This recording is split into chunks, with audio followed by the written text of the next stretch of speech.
Eleições 2022 é na 93 FM.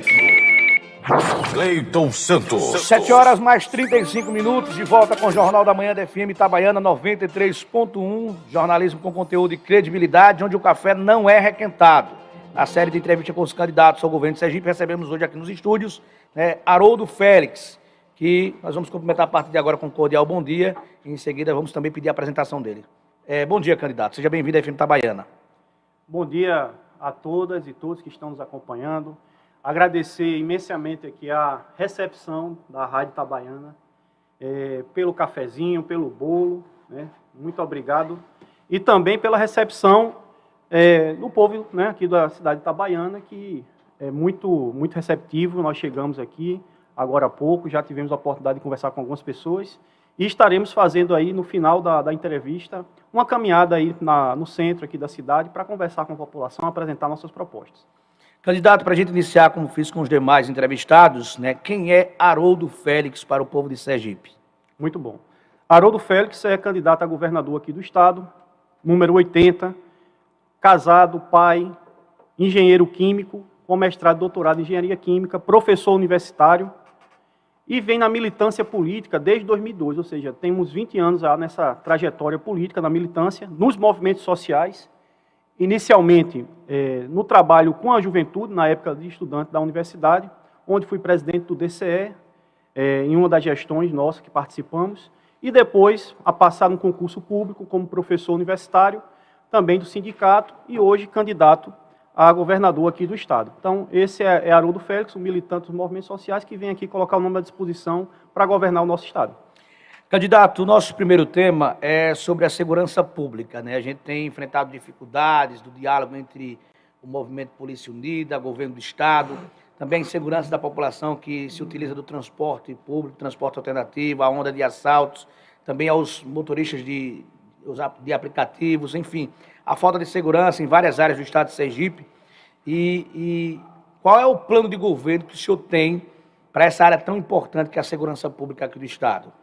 Pois bem, eu gosto sempre que começamos com esse tema, debater a respeito de uma matéria que saiu recentemente na mídia, que mostra que a polícia do nosso estado é a segunda mais letal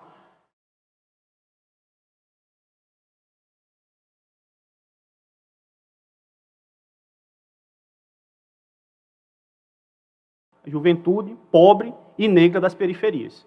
Então, o que é que nós vamos fazer na nossa gestão? Nós vamos trabalhar para acabar com essa violência policial e essa truculência policial, como acontece hoje. De que forma? Investindo, e aí sim, obviamente temos que fazer novos concursos, obviamente o efetivo ele vai ampliar, mas qual é o critério para a seleção desses novos policiais e treinamento desses novos policiais? Então, nossa proposta é que esse critério de seleção e treinamento seja a partir dos direitos humanos, do antirracismo, do feminismo, ou seja, critérios que, para o policial, ele exercer a sua profissão, ele vai precisar cumprir. E outra, isso também será critério para a ascensão dele na carreira. Ou seja, só vai progredir na carreira, só vai aumentar seu salário se atender esses critérios. Então, além disso, que eu falei desses critérios, é a questão da gestão da inteligência da polícia, ou seja, substituir essa violência que nós observamos, policial, um serviço de inteligência em todo o estado. Então, na sua avaliação, candidato, o trabalho da polícia em nosso estado é um trabalho truculento, não se dá chance às pessoas, e pelo número elevado de mortes que têm sido colocadas na conta da polícia. Inclusive, aí fazer aqui uma denúncia também do que aconteceu, e saiu em todas as redes sociais, mídia do estado e do país, inclusive, teve repercussão nacional esse acontecimento, que foi o despejo da ocupação João Mulungu, lá no centro de Aracaju, na Ivo do Prado. O nosso partido, a Unidade Popular, e aí não deu para a gente, naquele momento da apresentação, falar um pouco sobre isso ainda, mas eu gostaria de ter essa oportunidade, ele surgiu justamente da organização desses movimentos sociais. Então, os movimentos sociais por moradia, para quem não tem teto, a juventude em luta pela educação de qualidade, o movimento de mulheres, o movimento sindical que eu faço parte, que é o MLC, ou seja, esses movimentos sociais que organizaram o partido, porque não viam um partido que representasse na política nacional.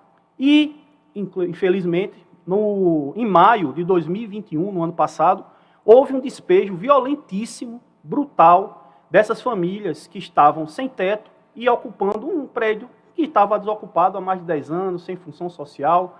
E foi o despejo foi à base de cacetete, gás de pimenta, bala de borracha, inclusive para idosos, gestantes e crianças. Então, esse tipo de truculência policial é o que nós queremos evitar. E vários outros casos, inclusive que infelizmente chegaram ao óbito dos abordados, né? Enfim, e pessoas inocentes, trabalhadoras, como o caso, que aí não é a polícia do nosso estado, nesse episódio que eu vou fazer aqui, esse debate, foi a nível de Polícia Rodoviária Federal, que foi o caso de Genivaldo Jesus, lá em Ubaúba, né, que foi assassinado numa câmara de gás, né, em plena luz do dia, pela Polícia Rodoviária Federal, num ato nazista. Né? Então, e esses policiais hoje ainda não estão punidos, porque eles precisam perder o uniforme, mas não só, e presos, porque são nazifascistas, e nós, no governo do Estado, nós vamos sim reivindicar, ter a coragem de fazer isso, porque esse governo atual do nosso Estado, ele é omisso em vários setores, e nessa questão da segurança pública nós vamos resolver isso. E vamos reivindicar que a nossa segurança pública, de fato, que a população sinta-se protegida e não ameaçada. Porque quando um filho de uma mãe sai de uma periferia, se ele é jovem, negro, ele não sabe, e a mãe também não sabe se esse menino volta para casa. Então, é isso, ou essa menina, no caso, seja homem ou mulher, essa jovem ou esse jovem, não sabemos se volta para casa. Então, esse aflito que nós vivemos, nós não podemos mais suportar. Então, é isso que nós queremos ajustar aqui. Obviamente, que a polícia seja um instrumento para dar segurança e não nos deixar mais inseguros em alguns casos. Candidato, o senhor falou aí na questão da truculência da polícia, mas Claro. como é que o senhor analisa também qual é o plano de governo do seu partido, caso o senhor seja eleito governador, nas delegacias do estado de Sergipe, nas companhias de polícia, para a polícia também. E a questão dessa quantidade hoje excessiva de um quadro que vem preocupando de policiais com depressão. Então, isso eu falei um pouco no momento que eu citei a questão das ações de inteligência em todo o estado. Ninguém faz inteligência sem reestruturar os postos, ou seja, modernizar essa forma de administrar a situação da polícia. Então, não se faz inteligência sem, em paralelo, resolver essa situação. Inclusive, eu não falei disso, mas outra questão importante, inclusive talvez até para a própria segurança da população, voltando a esse debate aqui, é a questão do uso da câmera no uniforme. Alguns estados já estão usando essa medida e isso diminuiu drasticamente os índices de assassinatos por parte da polícia. Bom, com relação às famílias, obviamente, nós temos que prestar toda a solidariedade e todo o apoio do Estado, porque ele é um servidor do Estado. Então, se ele é morto, assassinado numa ação policial, a família tem que ter todo o reparo e atenção a isso. Então, ouvintes, o nosso plano de governo, porque, veja, falar o que é que os candidatos chegam aqui e falam, né? Vamos lá. Vamos ter que aumentar o efetivo. Que não sei o quê. Ou seja, esse discurso, ele é o discurso de 100 anos. E ninguém repara para o outro lado, a outra ponta, né? Que é justamente o que está acontecendo, e não é à toa que foi noticiado no Brasil todo que a nossa polícia é a segunda mais letal do Brasil. Então, eu acho que nós precisamos, eu acho que é uma vergonha para o nosso Estado, aí já sou nossa interpretação, é uma vergonha para o nosso Estado ser noticiado nacionalmente como a segunda polícia que mais mata no Brasil. Então, nós precisamos resolver isso. Nós não queremos estar nessa estatística, dessa forma. Queremos que a nossa polícia, de fato, resolva os problemas que ela tem que resolver, mas protegendo a população e não matando. Outro tema importantíssimo para a sociedade sergipana, que nos preocupa cada dia, né, pela falta de assistência e de atendimento nas unidades básicas de saúde, nos hospitais regionais, é justamente a saúde pública aqui em Sergipe. A gente recebe muitos relatos aqui através do programa de falta de atendimento nos hospitais. E qual é o plano de governo que o senhor tem para essa área tão importante que é a saúde pública? Então, primeiro, dizer o quanto foi criminoso, né, a aprovação da PEC 241, que a gente chama a PEC do teto dos gastos. Os movimentos sociais chegaram até a apelidar de PEC da morte, né, porque congelou em 20 anos os investimentos em saúde e educação. Então, o nosso plano, né, aí eu falo nosso plano porque o nosso partido é um partido nacional e tem problemas que nacionalmente nós vamos precisar reivindicar soluções que o nosso candidato à presidência da República defende. Inclusive, ele vai estar aqui conosco em Sergipe no dia 3 de setembro, né, agora no próximo sábado, que é o Leonardo Péricles, candidato à presidência da República. E qual é a nossa defesa a nível nacional sobre isso, que eu acabei de falar, da emenda constitucional 95? É a revogação dessa emenda, para que a saúde e a educação ela tenham mais investimentos. Mas no ponto da saúde específico, além dessa questão que eu já falei, da revogação, para poder aumentar os investimentos públicos em saúde, o governo do Estado ele precisa tomar algumas medidas imediatas, né? O investimento no setor público de saúde, no SUS. Nós temos poucos hospitais disponíveis para a população, poucos hospitais distribuídos nos 8 territórios do Estado. Nós precisamos colocar atendimento hospitalar e também, não só isso, mas construção de maternidades nesses locais onde não tem atendimento, mas também o investimento numa questão importantíssima, que desafoga muitos hospitais, que são as unidades de pronto atendimento, as UPAs. Ou seja, tem poucas UPAs e nós precisamos interiorizar essas UPAs, ou seja, cada município precisa ter, pelo menos de acordo com a sua população, uma UPA funcionando com qualidade, com atendimento profissional e equipamentos. E mais, com relação à saúde ainda, nós tivemos a oportunidade de ir no Sindicato dos Médicos, fazer um debate lá com eles, e levantamos algumas questões que estão no nosso plano de governo. Por exemplo, a valorização do profissional da saúde.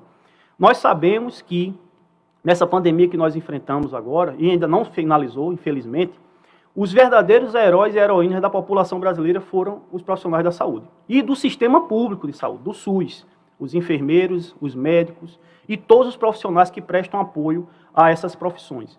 E gostaríamos de parabenizá-los e agradecê-los por esse cuidado com a população e dizer que, no nosso governo, nós vamos garantir, inclusive eu estava no caminho vindo para cá, para a entrevista, escutando algumas matérias, e uma delas foi justamente a falta de compromisso das instituições privadas da educação, da saúde e também de algumas, e nós sabemos que nem todos os governos vão querer fazer, que é garantir a execução do piso salarial. Nós recentemente teve a aprovação agora do piso salarial dos enfermeiros, foi uma conquista importantíssima e nós, enquanto nosso governo, nós vamos garantir, primeiro, que o piso seja pago para todos os enfermeiros e enfermeiras, mas não só para os enfermeiros e enfermeiras. Estabelecer, junto com os médicos, como nós falamos lá, qual é o piso dos médicos, quais são os pisos dos outros profissionais da saúde. Inclusive, abrir concursos públicos para que os servidores que são terceirizados, que prestam serviço, eles possam incorporar, através do concurso público, obviamente, ao serviço, porque nós sabemos que o trabalho terceirizado ele é precaríssimo, né? O trabalhador ele recebe muito mal e não tem seus direitos garantidos. Então, valorização do trabalho do profissional da saúde ela é importantíssima no nosso governo. Além disso, já que você citou na questão da saúde, nós temos uma proposta que é a criação de um laboratório farmacêutico do Estado para a produção de medicamentos a baixo custo para a população. Então, não dá... Tudo aumentou no nosso país, né? De um tempo para cá, esse governo federal que está aí, do Jair Bolsonaro, ele está literalmente querendo acabar com a gente. Ou seja, aumenta a comida, aumenta os remédios, e nós precisamos abrir laboratórios, vamos construir esse laboratório para fornecer medicamentos de baixo custo para a população, e a depender do cadastro até de forma gratuita, né? Coisas que a população tem dificuldade de acesso. Então, são medidas como essas, e além disso, tirar do papel o Hospital do Câncer, que está aí desde 2014, né, divulgado e não sai do papel. Já tem verba destinada ao BNDES para isso. Foram 14 milhões, né, jogados em uma terraplanagem, pois candidato. E, inclusive, esse assunto, o Hospital do Câncer, voltou a ser tratado agora, recentemente, em vésperas de campanha eleitoral. Não é assim que acontece? 8 anos parado, só enrolação, aí cada véspera de eleição esse assunto volta. Mas se nós não tivermos a competência de chegar e resolver isso, ou seja, a atitude, porque não adianta, esses governos que estão aí, as nossas gestões aqui no Estado, elas estão se repetindo o mesmo grupo político, já tem 16 anos essa turma aí, né? Aí vem agora o candidato, de novo, da mesma gestão, que é o Fábio Mitidieri, dizendo, nas suas palavras lá, de renovar. Renovar o quê? Renovar o quê? Ou seja, renovar é manter a mesma estrutura de governo que eles estão aí. Então, eu peço à população que avalie direitinho todas as propostas dos candidatos e que entendam que nós precisamos, de fato, de uma mudança, né? E só vamos conquistar uma mudança se a gente tiver independência econômica. para ter essa independência política. O que é independência econômica para a nossa unidade popular? É justamente não depender de grandes empresários, de banqueiros, de latifundiários, porque essa turma que patrocina e financia a campanha desses candidatos, elas depois vêm cobrar. E esses candidatos se preocupam mais no retorno para esses grandes empresários, banqueiros e latifundiários do agronegócio do que resolver os problemas da população. Então, o nosso partido ele não aceita esse tipo de patrocínio, de investimento, para ter essa independência econômica, para poder ser sua independência política e resolver os problemas mais sensíveis da população, que é isso que nós estamos nos propondo aqui. Candidato, o serviço do SAMU, a importância dentro de um possível, de eventual governo seu. A gente percebe uma insatisfação não só dos enfermeiros que trabalham no SAMU, mas principalmente dos condutores de ambulâncias do SAMU. O que se fazer para dar também uma atenção maior a esse serviço tão importante que salva vidas? Nós vamos valorizar todos os profissionais da saúde, certo? Todas as condições de trabalho, melhorar as condições de trabalho, a questão da remuneração, reajuste salarial anual, não só inflacionário, mas reajuste real para esses trabalhadores, para que a gente possa, ou seja, esse diálogo, do ouvintes, nós precisamos fazer com os sindicatos das categorias que estão aí trabalhando no sistema de saúde, não só na saúde, mas em outros setores, como a educação, enfim, a questão da fazenda. Então, nós precisamos dialogar com todos eles para a gente poder entender o seguinte: quais são as demandas das categorias, você falou aí dos profissionais do SAMU, quais são as demandas das categorias, quais são as demandas, não só da categoria, mas da qualidade do serviço que está sendo prestado à população, né? Porque esses sindicatos, eles não são só corporativistas, eu quero só o meu salário, não. Eles querem melhoria nas condições de trabalho, eles querem melhoria no atendimento, no serviço.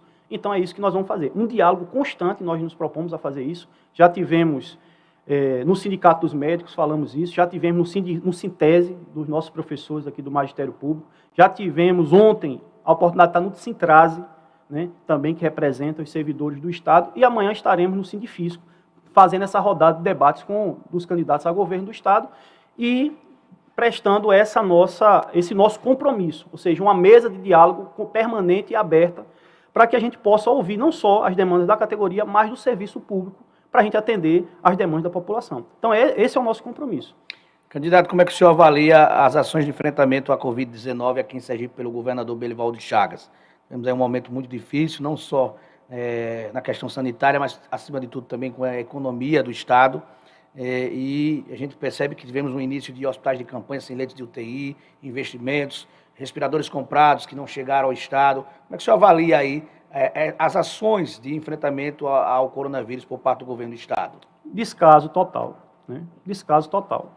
O objetivo não é atender a população desse governo e dos anteriores e, infelizmente, do governo federal, que foi o principal patrocinador da desinformação, do não uso das máscaras, retardou a compra das vacinas, ou seja, no mínimo, se a presidência da República tivesse comprado as vacinas no tempo certo, nós teríamos evitado a morte de mais de 300 mil brasileiros.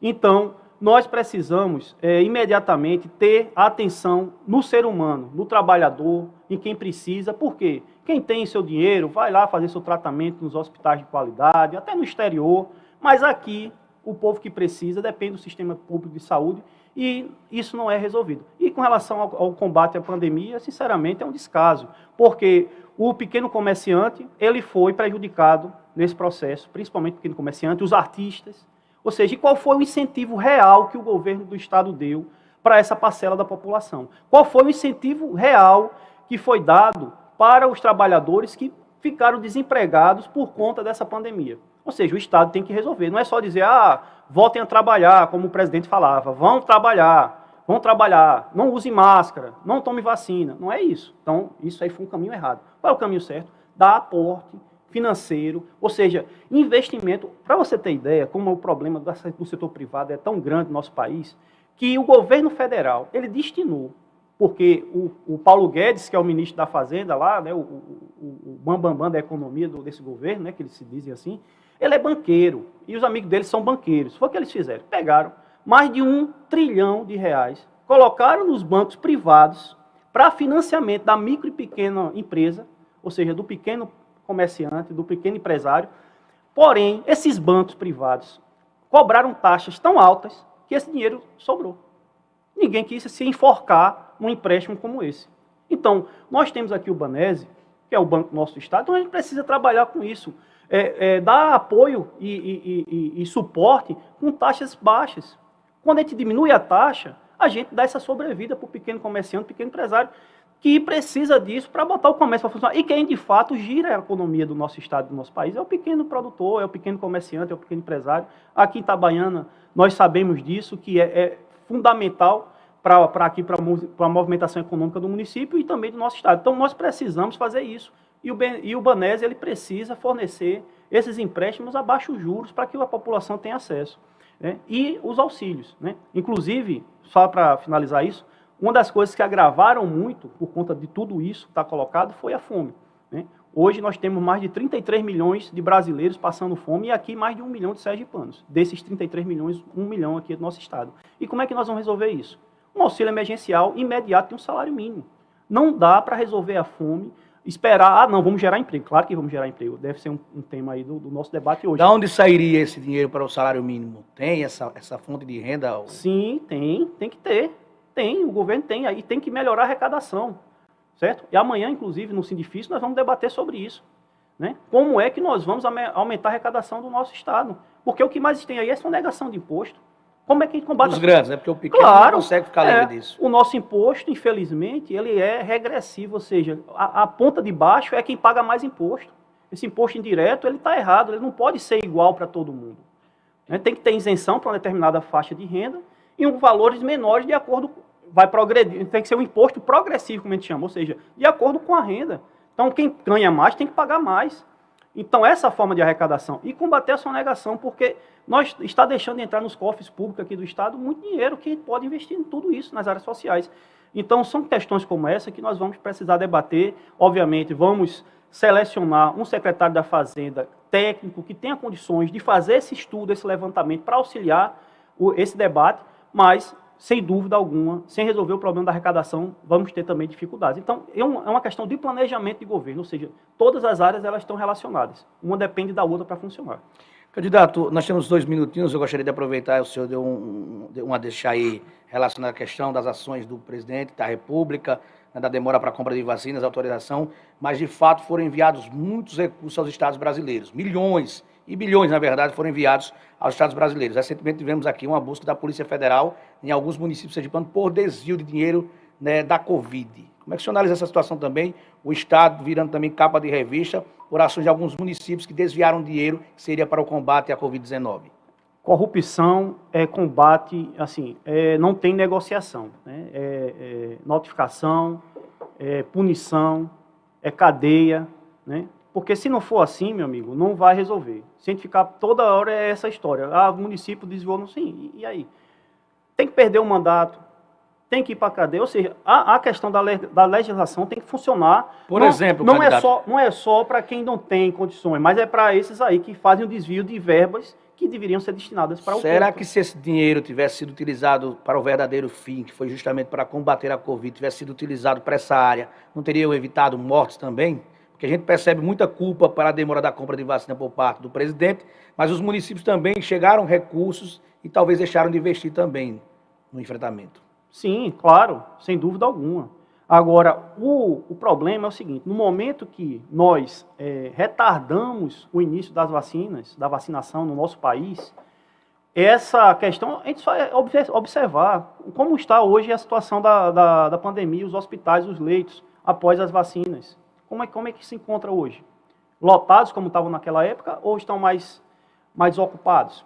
Né? Ou seja, qual foi o resultado? Por que está assim? Porque a vacina foi aplicada, porque teve vacina. Se a gente tivesse feito a compra dessas vacinas, se o governo tivesse comprado essas vacinas em setembro de 2020, isso não estava acontecendo. Nós teríamos evitado essas mais de 300 mil mortes. Ou seja, os municípios têm culpa, todos esses, não estou tirando a culpa de ninguém. Agora, o principal culpado é Jair Bolsonaro, porque ele retardou a compra das vacinas que poderia ter evitado milhares de mortes no nosso estado e no nosso país. Então, é nesse sentido que eu falo, porque se a vacina tivesse sido aplicada, com certeza, boa parte dessa população estaria resolvida. Obviamente, tirando essa questão dos desvios dos municípios, que piorou o problema, intensificou, Mas a questão é, se a vacina tivesse chegado no braço dos trabalhadores brasileiros, da população brasileira, em setembro de 2020, isso não estaria acontecendo como aconteceu.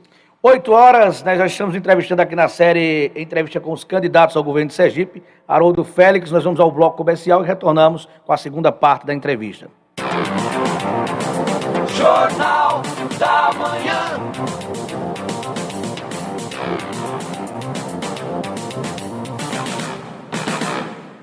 O que quero que pode essa língua? Nossa língua.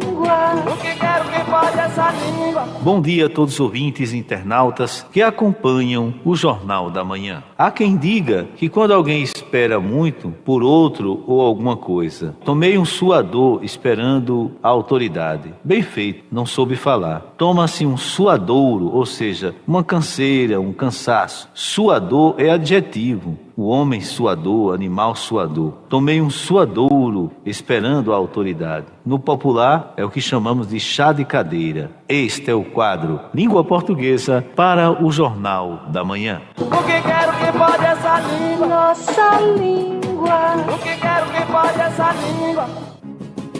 A sua rádio.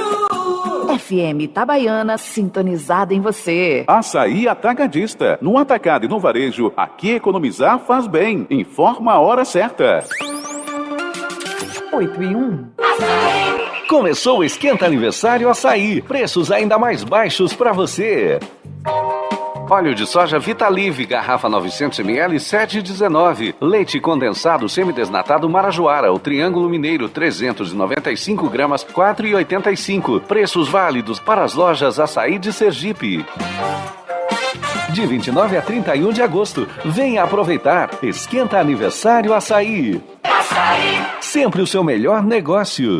Agora, no seu rádio, Minuto Digital. Oferecimento Portal 93 Notícias. Minuto Digital. Com a ajuda de uma simples combinação de teclas, você pode descobrir o horário de qualquer cidade do mundo.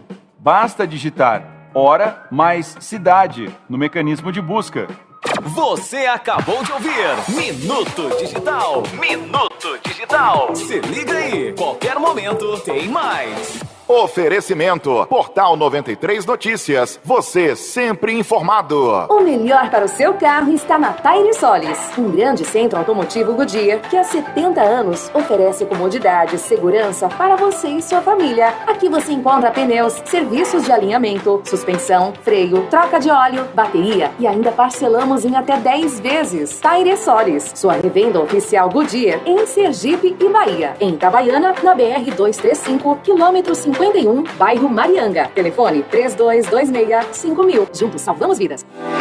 Deseja trabalhar no Sesc Itabaiana? Então você não pode perder esta oportunidade. O Sesc está com processo seletivo disponível para diversas áreas de atuação. Acesse o site sesc-se.com.br. Leia o edital e faça sua inscrição nos dias 30 e 31 de agosto. Faça parte de uma empresa com mais de 75 anos de tradição. Sesc, transformando vidas. New Car. Compra, vende, troca e financia veículos novos e usados. Do popular ao veículo de luxo. E na New Car, ao indicar um amigo para compra ou venda, você ganha R$500. Aceitando todas as cartas de crédito. Avenida Manuel Francisco Teles, 430 Itabaiana. Filial BR-235, quilômetro 52. Fone 99988-5599. New Car tem a melhor taxa de juros do mercado. Clínica Meu Dente, melhor e mais moderna clínica odontológica de Itabaiana e região. Presente em várias cidades da Bahia. Agora Itabaiana também tem Clínica Meu Dente. Uma clínica moderna com excelentes profissionais para atender você e sua família. Aqui você realiza todos os procedimentos em um só lugar. Temos laboratório de prótese no local. Realizamos seu book e instalamos seu aparelho na hora. Largo Santo Antônio, 633 Centro, Itabaiana, na Praça da Feira. Clínica Meu Dente. Aqui você pode. Setembro é o mês de aniversário no Supermercado Messias Peixoto. Venha comemorar conosco 43 anos e tem sorteio de 43 prêmios. Um supermercado repleto de ofertas e promoções. Vende barato, a prazo e entrega em domicílio. Supermercado Messias Peixoto. Um supermercado no centro de Itabaiana e outro no Shopping Peixoto. No Messias Peixoto, um mês inteiro de ofertas, promoções e sorteio de 43 prêmios. Televendas 999690467. Óticas Prime, sempre preparada para receber os seus clientes com conforto e qualidade. Temos a maior variedade em armações de coleção nova e óculos solar originais com preços que cabem no seu bolso. Acesse o nosso Instagram e fique por dentro de todas as novidades. @Ótica Prime 01. Temos consultoras preparadas para o seu atendimento, proporcionando a melhor experiência na realização do exame de vista com o oftalmologista da sua preferência. Em Itabaiana, na Rua São Paulo, número 153. E em Nossa Senhora da Glória, na Rua Monte Alegre, 19 Centro. Atena Proteção Veicular. Proteja sua moto ou seu carro contra roubo, furto, acidente, incêndio, perda total e danos a terceiros. A Atena Proteção Veicular tem assistência de guincho 24 horas, veículo reserva, rastreador e muito mais. Telefones 998 31 43 21 ou 998 51 43 21. Atena Proteção Veicular. Avenida Dr. Pedro Garcia Moreno, 762, próximo ao Colégio, Itabaiana, Sergipe. A Serrana Tintas é completa, é companheira. A autoridade máxima quando o assunto é qualidade e preço baixo. Toda a linha de tintas, além de acessórios, texturas, impermeabilizantes, sprays e muito mais. Na Serrana você encontra tudo com preço de irmão. São 49 anos pintando lindas histórias e oferecendo soluções ideais para cada tipo de pintura. Faça bem feito, faça com a gente. Serrana Tintas, Itabaiana, de cor e alma. 79-3431-2525. Aqui o ouvinte tem voz. Aqui o ouvinte tem vez. Ligadinho na 93. Jornal da Manhã.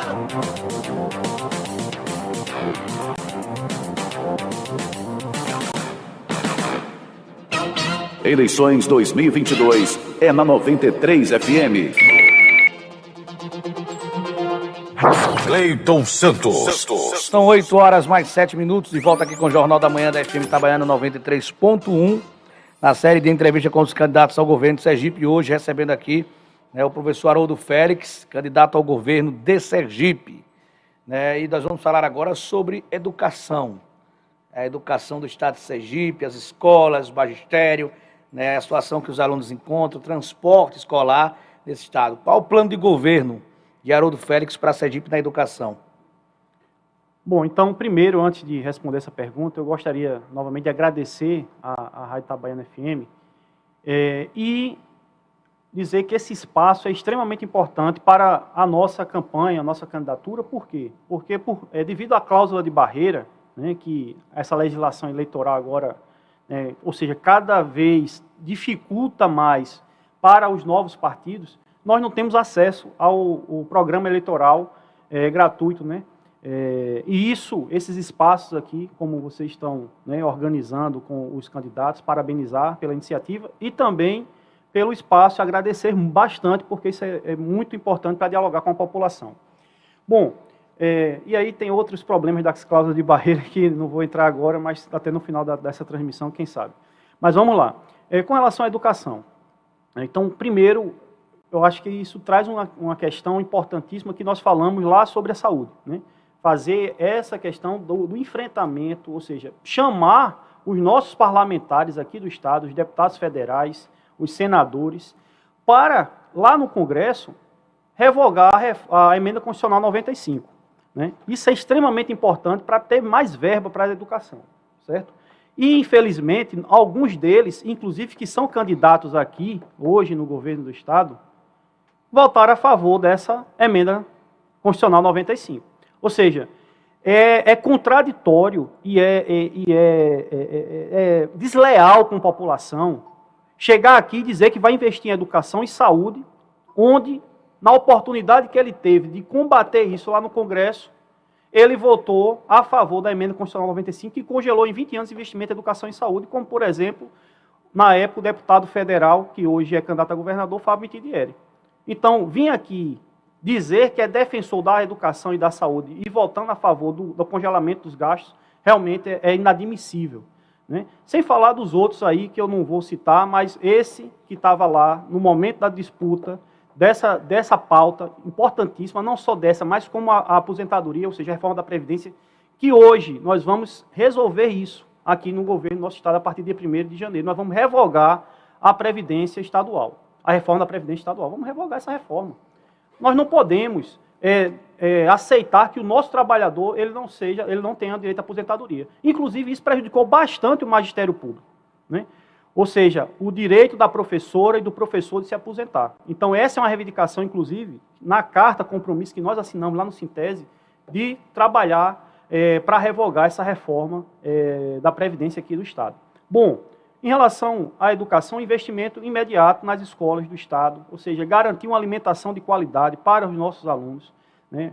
Estruturas básicas, nós chegamos nas escolas públicas do nosso Estado, não tem bebedouro funcionando, não tem a merenda, falta, ou seja, a alimentação precisa melhorar e muito, certo? A qualidade nas salas de aula, né? Ou seja, modernizar as escolas no sentido de melhorar a qualidade do ensino e trabalhar, e aí está no nosso plano de governo isso, para que até o final da nossa gestão, em 2026, todas as escolas estaduais do nosso Estado funcionem em tempo integral, né? Ou seja, dar oportunidade para essa juventude, além de ter as suas aulas durante um turno, mas no turno oposto, praticar esporte, ter acesso à cultura, à arte, que é importantíssimo para a formação do cidadão e da cidadã, que nós queremos aqui para o nosso Estado. Então, investir na escola integral, que das 350 escolas que temos hoje aproximadamente no Estado, pouco mais de 70 são em tempo integral. Então, cada município, dos 75 municípios do nosso Estado, precisa ter uma escola funcionando em tempo integral,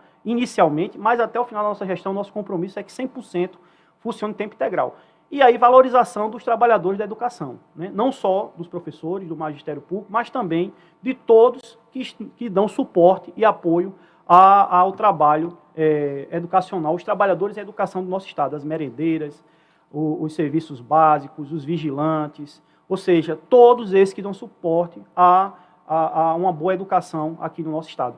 Inclusive, ouvintes, mais uma vez, como eu falei, em relação à saúde, vamos fazer na educação também. Ou seja, abrir concursos públicos para suprir as demandas que existem, reais, de déficit, né, no nosso Estado, no nosso corpo de servidores, mas também abrir as carreiras públicas que foram extintas, né, para trazer esses trabalhadores que prestam esse apoio, que são por empresas terceirizadas, para o serviço público, para garantir seus direitos, ter melhores salários e que a gente possa funcionar com a educação de melhor qualidade. Ou seja, valorização do profissional em qualquer setor é fundamental para a melhora da qualidade do serviço. Candidato, a gente percebe muito nas entrevistas que fizemos aqui com os candidatos, que todos falam sobre o magistério, mas se pouco fala realmente na estrutura das escolas, né? A gente percebe uma dificuldade muito grande por parte dos nossos alunos no aprendizado agora durante esse momento de pandemia, a falta de estrutura para alguns alunos da zona rural, e a gente fala muito pouco sobre isso, sobre a questão da merenda escolar. A gente sabe que muitos alunos, né, não têm essa alimentação em casa, acaba que se sobressaindo nas escolas. O que fazer para melhorar e dar essa atenção realmente também aos alunos? Exatamente, nós falamos, né? Resolver essa questão da merenda, melhorar a merenda. Inclusive, tem uma pesquisa que mostra que a falta de proteína, né, porque agora a carne virou artigo de luxo, né? E nós precisamos garantir a proteína na alimentação das nossas crianças que estão lá na escola, na sua merenda, para que isso melhore o seu grau de concentração. Ou seja, a ausência dessa proteína, ela dificulta essa concentração desses jovens que estão ali assistindo suas aulas. Então, nós precisamos, e aí, ouvintes, nós precisamos melhorar a questão da escola no sentido da informatização. Eu sou professor, sou engenheiro químico, minha pesquisa é na área das energias renováveis, ou seja, essa conscientização ambiental das energias limpas, ou seja, laboratórios, né, para que esses alunos eles possam ter acesso a essas pesquisas e desenvolvê-las no seu próprio espaço de ensino. Nós precisamos investir na educação pública. A educação pública em nosso Estado, na nossa gestão, será um modelo, né, em todo o Brasil. E, digo mais, vários pais e mães que hoje fazem um sacrifício enorme para colocar e pagar uma mensalidade numa escola privada, eles vão rever esse critério e vão preferir colocar seus filhos nas escolas públicas, porque na escola estadual do nosso, aqui no nosso estado de Sergipe, porque vai ser uma educação melhor prestada do que nessas escolas particulares. Candidato, falando agora sobre infraestrutura. Mas eu queria só, se eu puder finalizar, uma proposta importantíssima sobre a educação, que é a questão da criação da Universidade Federal de Sergipe. Né? Nosso estado só tem uma universidade pública funcionando, que é a Universidade Federal de Sergipe, né? Inclusive com esses cortes que o governo federal tem feito aí para a educação do nosso superior e técnica, né? Não só a UFES está sofrendo, como o IFES também, com esses cortes federais, corre o risco da UFES, inclusive, fechar as portas aí a partir do próximo mês, por conta que não vai conseguir pagar suas contas mesmo, energia, coisas básicas, ou seja, os ar-condicionados já estão desligados, né? Está se fechando campos lá em Laranjeiras, né? Por conta justamente desses cortes.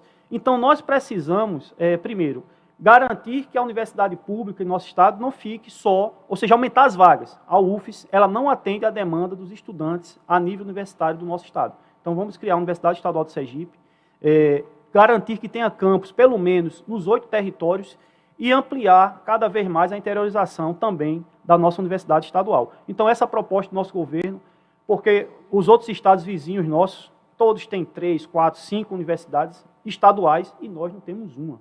É uma vergonha. Candidato, falando agora sobre infraestrutura, obras, rodovias, tem sido um dos temas mais abordados aqui nos últimos programas, justamente a questão das rodovias. O governo fala tanto em empréstimo, pró-rodovia 1, pró-rodovia 2, e a gente percebe uma dificuldade muito grande que precisa usar as rodovias estaduais. Né? Como é que o senhor tem analisado essa situação das rodovias, né, obras, infraestrutura que tem como plano de governo Haroldo Félix? Você falou em rodovia, vamos falar em rodovia, mas vamos falar também num outro problema que para mim é gravíssimo, que é o saneamento básico, né? Que também é um problema, uma questão de infraestrutura. Mas vamos começar pelas rodovias, que foi o tema perguntado. Então, a rodovia, na verdade, assim, nós estamos aí, né, já andamos pelo estado, obviamente, mas nessa época nós andamos mais ainda, né? Porque aí temos que visitar os municípios, estamos aqui hoje em Itabaiana, semana que vem vamos para... Essa semana voltamos a Itabaiana, temos outra entrevista, semana que vem vamos para Frei Paulo. Nós estamos aí rodando o estado e percebemos o problema. Recentemente, aí, acho que foi o caso, o maior caos que eu já peguei nessas rodovias aqui foi um trecho de Tobias Barreto para Poço Verde. Rapaz, aquilo ali é terrível. Você não roda com o carro a mais de 20 km por hora. O risco de acidente, ou seja, o governo do estado, ele é omisso em tudo. E a mesma gestão que vem há 16 anos aí, e quer de novo colocar mais 4 anos dessa mesma gestão. Ou seja, ele é omisso nas rodovias, é omisso na saúde, é omisso na educação. Pelo amor de Deus, vamos acabar com isso. Né? Vamos acabar com isso, vamos resolver o problema das rodovias. Essas rodovias é uma questão também de preservação da vida da nossa população que trafega por elas. Nós precisamos pensar nisso. Ou seja, e o comércio depende disso também, porque não dá para você circular as mercadorias, que infelizmente hoje, no nosso país, a principal logística, né, a rota modal de circulação aí é a rodovia para as mercadorias. E você não consegue dar vazão com isso. Então vamos resolver o problema das rodovias, ou seja, as obras elas precisam acontecer imediatamente, né, muito bem fiscalizadas, porque nós sabemos que, infelizmente, o material utilizado é de péssima qualidade por essas empresas que ganham as licitações. É um absurdo você ver uma reforma hoje na rodovia, daqui a 6 meses, se caiu uma água, pronto, acabou, todos os buracos voltam. Ou seja, essas empresas elas precisam ser fiscalizadas. Como é que elas estão prestando esse serviço? Elas ganham licitações, botam um preço lá embaixo, depois pedem aditivo, não sei o que, aumenta o valor e o serviço de péssima qualidade. Né? Não aguenta uma chuva. Então, assim, paciência, né? Precisamos também, o governo do estado tem que estar atento a isso. Né? Porque isso virou um negócio.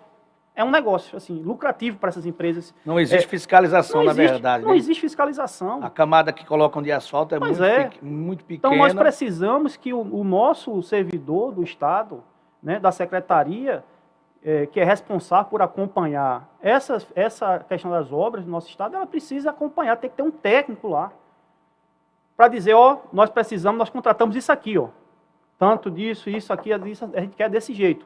E aí você precisa estar lá fiscalizando para ver se é efetuado da mesma forma.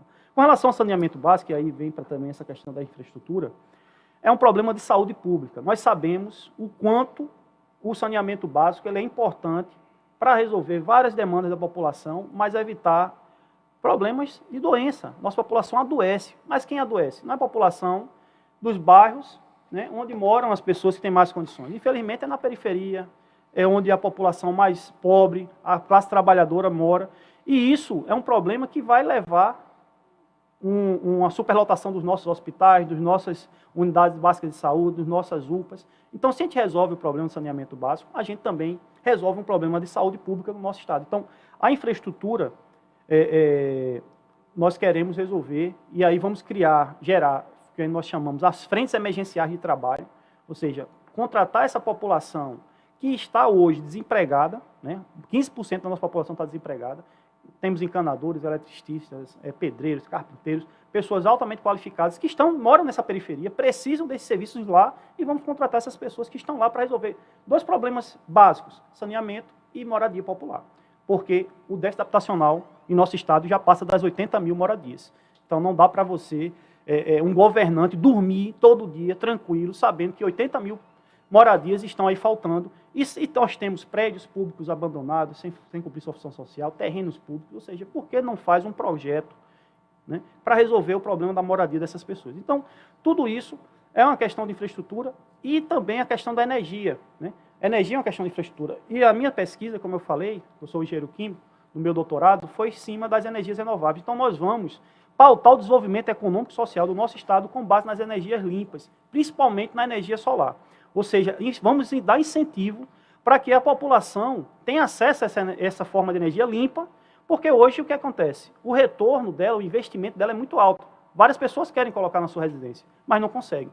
Então nós vamos fazer o quê? Dar um investimento, ou seja, uma garantia de que essa pessoa possa contratar esse serviço e ter um prazo, uma carência para pagar, né, até ter esse retorno e conseguir, de fato, financiar esse investimento importante para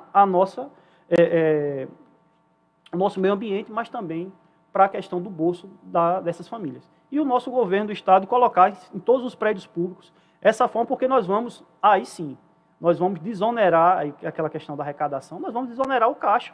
Ou seja, o que a gente paga hoje de energia, nós vamos diminuir radicalmente essa conta de energia e poder investir em outros setores, que são importantes. Candidato para a área de esporte, turismo e juventude, qual o plano de governo de Haroldo Félix? Um deles é o que eu falei nas escolas de tempo integral. Então, o incentivo ao esporte, à cultura, dentro das escolas, é um caminho assim imediato, porque aí a juventude, ouvintes, vai para a escola de manhã, ela assiste sua aula ou no turno oposto, não importa, e vai praticar o esporte, ou seja, já vai ficar lá, já sai alimentada, já almoça na escola, já pratica o seu esporte. Então, o incentivo vai ser dentro inicialmente das escolas, né, obviamente, mas também criar esse incentivo numa rede estadual, ou seja, a construção de mais quadras poliesportivas no estado, ou seja, principalmente nas periferias, onde a população tem menos acesso à estrutura, né? E lá nós temos, né, talentos e talentos que precisam hoje se incentivar dessa prática esportiva, a gente poder garantir que eles cheguem, né, e alcancem lugares de destaque nacionalmente e mundialmente, por que não, e levando o nome do nosso estado, que é importante. Então, é isso que nós precisamos fazer, identificar, inclusive, os nossos atletas que precisam de assistência, porque o que nós vemos é isso. Temos vários atletas, várias pessoas que conseguem destaque nacionalmente, mas estão apagadas, né? Pedem um auxílio aqui, não conseguem, e às vezes deixam e desistem por conta disso. Não tem uma infraestrutura mínima, um auxílio mínimo para poder participar das suas competições a nível nacional e internacional. Então, a Secretaria de Esporte, né, ela precisa garantir todo esse aporte para os nossos atletas, essa infraestrutura, porque isso, e incentivar a prática esportiva, porque isso é qualidade de vida, né? Ou seja, sem a prática esportiva, a qualidade de vida nossa, ou seja, a nossa saúde, ela é prejudicada. Então, incentivar, porque é fundamental para que a gente tenha uma vida melhor. Candidato, qual é o seu plano de governo para a indústria e comércio, a geração de empregos aqui em Sergipe? Muito bom. Primeira coisa, vamos geração de emprego de uma forma geral, né? Aí vamos chegar no comércio, na indústria. Frente emergencial de trabalho, né? Como eu falei. Então, resolver esse problema do desemprego, né, dessa taxa elevadíssima de 15% que nós temos, é a quarta maior taxa de desemprego do país, né? Ou seja, Sergipe, ele está em destaque em muita coisa né, que realmente, infelizmente, nos envergonha, né? A segunda que mais mata a polícia, a quarta maior taxa de desemprego. Ou seja, não dá para a gente dormir tranquilo com isso, como eu já falei. Então, vamos resolver primeiro a questão das frentes emergenciais de trabalho. Então, os governantes, eles precisam ter compromisso com a população. Acabar com isso, só compromisso com empresário, só compromisso com banqueiro, só compromisso com latifundiário. Porque se o povo está desempregado, isso aí é uma questão lógica, né, desse sistema capitalista, que é a circulação das mercadorias. Quem não tem renda não compra, então não circula e a economia ela não gera, não roda, né? Então nós precisamos primeiro resolver o problema do desemprego. Essas frentes emergenciais de trabalho é uma das estratégias nossas. A outra é trazer a Petrobras de volta para investir aqui no nosso estado, né? Nós sabemos o quanto a Petrobras é importante no nosso país e nosso governo do estado ele irá lutar a nível nacional para que a Petrobras seja 100% estatal, né? Fernando Henrique quebrou o monopólio em 96 e de lá para cá o que nós vemos é as empresas exploradoras de petróleo a nível mundial, né, as multinacionais, levar tudo lá para fora, né? Ou seja, e a nossa economia, o nosso petróleo que deveria ser o que é produzido e arrecadado com isso, revertido para a educação e para a saúde, e a gente não vê isso acontecendo. Então, e o nosso estado perdeu muito com a saída da Petrobras. Nós precisamos trazer para cá de volta. Nós precisamos resolver também, vamos criar uma empresa de mineração estatal. Nosso estado aqui tem uma produção de minério importantíssima, inclusive a maior jazida de potássio do país está aqui em Sergipe, né? E quem explora isso são as empresas privadas, como por exemplo a Mosaic, né, que fica em Rosário do Catete, que é uma empresa norte-americana e que leva e que fatura bilhões por ano, né, e leva tudo isso para fora. E esse valor, né, ou seja, esse minério, né, que é do nosso povo sergipano, ele precisaria servir para resolver os nossos problemas sociais e, obviamente, dar uma melhor qualidade de trabalho para esses servidores, esses funcionários, os mecânicos, o pessoal que trabalha na mineração, que lá, infelizmente, nessa empresa, ela explora, né, demite, como foi recentemente, mais de 300 trabalhadores foram para a rua, né, porque eles cancelaram um contrato, ou seja, não garante os direitos trabalhistas e a população precisa, primeiro, de qualidade de vida, os trabalhadores, garantir os seus direitos e que tudo isso que é produzido no nosso estado seja revertido para o benefício social. Então, a empresa de mineração vai gerar mais emprego, inclusive está associada à produção de fertilizantes, que é extremamente importante, né, na economia mundial, né? Quem está acompanhando aí essa crise internacional com a Ucrânia e a Rússia, vê o quanto que essa questão dos fertilizantes hoje está bem valorizada e o nosso estado ele poderia hoje ser um dos maiores produtores de fertilizantes do país e não é por conta de uma falta de um governo que tem essa visão de investimento e de administração do poder público, né? Então, essa questão ela é extremamente importante na nossa gestão. Incentivar os espaços de empresas públicas. Vamos criar também empresa pública de transporte coletivo, né? Acabar com esse negócio dessas empresas. Nós sofremos isso muito mais ali em Aracaju, né? Por conta dessas empresas de transporte coletivos. Hoje, não tem, eles extinguiram a função de cobrador. O motorista, ele é motorista e cobrador. Não ganha 2 salários por isso. Demitiu os funcionários, né? O serviço é péssima qualidade. Eu mesmo ando de ônibus. Esses dias estava aí no ônibus que não dava nem para você. Ou seja, superlotados. Enfim. Então, uma empresa de transporte coletivo, porque nós vamos, com isso, melhorar a qualidade do serviço e baixar o valor da tarifa. Vamos baixar o valor dessa tarifa de transporte. Candidato, 1 minuto para falar sobre ação social. A gente só tem mais 1 minuto. Viu? O tempo está se esgotando. Foi o tempo determinado para todos os candidatos. Não, tudo bem, é porque eu me peguei de surpresa aqui. Meu amigo, muito obrigado. Então, eu só queria rapidamente, nesse 1 minuto, porque não vai dar para falar de tudo, a ação social que eu já falei, a questão do auxílio emergencial, isso é importantíssimo para a nossa população, resolver esse problema da fome, entre outras ações, mas a questão de 1 minuto é agradecer novamente o espaço, dizer que o nosso partido, a Unidade Popular, é o mais novo partido do Brasil. Nosso registro foi em dezembro de 2019. Essas são as primeiras eleições que nós estamos disputando a nível nacional e aqui no Estado. É a primeira vez, inclusive, que eu saio candidato a algum cargo eletivo. Gostaria de apresentar nossas candidaturas também. Nosso presidente, Leonardo Pérez, nosso candidato à presidência da República, inclusive vai estar aqui conosco em Sergipe. A nossa companheira Jennifer Bonfim, que está aqui, é nossa candidata a deputada federal, a mais jovem, inclusive, a candidata a deputada federal no nosso estado, tem 22 anos. Wagner Gastão, que é um trabalhador da mineração, lá dessa empresa que eu fiz aqui as minhas denúncias, da Mosaic, e ele vem aí a deputado federal 8080, a Jennifer 8008, e nós temos uma candidatura a deputada estadual também, que é a Alana Nascimento 80123. Então, não poderia deixar de vir aqui e apresentar a nossa chapa aí, que vai disputar essas eleições, para resolver esses problemas aqui no estado, mas também levar 2 jovens lutadores e guerreiros lá para a Câmara dos Deputados Federais para revogar essa reforma trabalhista, a reforma previdenciária, a emenda constitucional 95 e lutar em direito da juventude e da classe trabalhadora. Candidato, quero agradecer a você por ter aceito o convite da nossa produção, da direção da FM Itabaiana, ter vindo aqui também trazer o seu plano de governo para o povo de Sergipe, né, só justificando que o tempo foi igual para todos os candidatos, né, ao mesmo tempo, iniciamos as entrevistas às 7h35, com o bloco comercial às 8h e encerrando a entrevista às 8h30. Então, agradecer mais uma vez por ter vindo aqui aos estúdios da FM Itabaiana e sucesso na caminhada. Eu que agradeço, estamos abertos aí para próximas oportunidades, caso nos convide, estaremos presentes. Grande abraço. Vocês ouviram aí o candidato ao governo de Sergipe, professor Haroldo Félix, participando aqui da série de entrevistas. Foi a última entrevista com os candidatos ao governo. Iniciaremos, né, a parte, me parece, amanhã, Genário, já amanhã. Amanhã as entrevistas com os candidatos ao Senado da República.